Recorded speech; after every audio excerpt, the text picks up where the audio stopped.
दोस्तों, ये कहानी एक राज्य के राजा की है, जिस राज्य का राजा हमेशा प्रजा के हित में काम करता था। वो बड़ा दयालु और हमेशा प्रजा हितैषी रहा। और उस राज्य की जो प्रजा थी वो भी उस राजा को उतना ही आदर सम्मान देती थी जितना राजा प्रजा से प्रेम करता था। लेकिन राजा में दो विकलांगताएं भी थी। पहली कि उसके दोनों पैरों में से एक पैर नहीं था और दूसरी उसके दोनों आंखों में से एक आंख नहीं थी।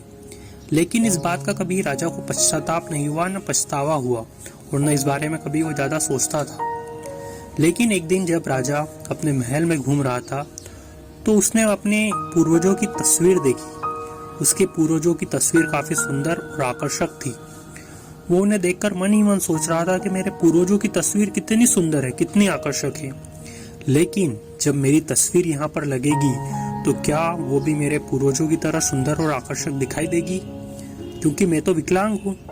यही सब सोचकर वो अगले दिन जब राज्य में पहुंचा, उसने अगले दिन सभा में आदेश दिया कि सभी चित्रकार महल में उपस्थित होवे।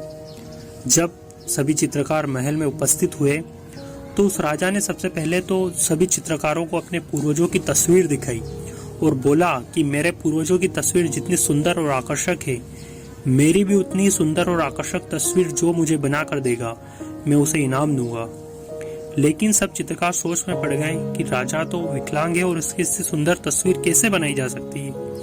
लेकिन उनमें से एक चित्रकार हाथ उठाता और कहता है कि राजन, मैं बनाऊंगा आपकी सुंदर और आकर्षक तस्वीर।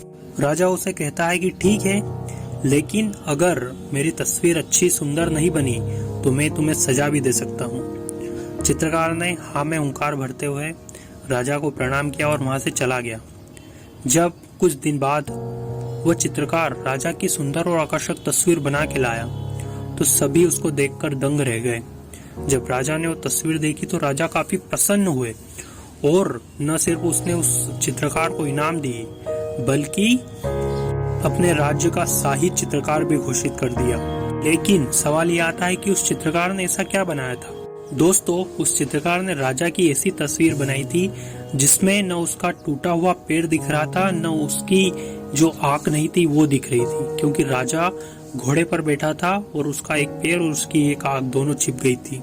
तो दोस्तों, इस कहानी से हमें क्या शिक्षा मिलती है? देखिए, इस कहानी से हमें यही शिक्षा मिलती है कि हमें कैसी भी परिस्थिति हो उसमें हमेशा सकारात्मकता पर ध्यान देना चाहिए, क्योंकि जो लोग नकारात्मक सोचते हैं तो वो हमेशा नकारात्मक ही उन्हें दिखाई देता है और जो लोग सकारात्मक सोचते हैं उन्हें हमेशा सकारात्मक दिखाई देता है। Thank you. वीडियो अच्छा लगा तो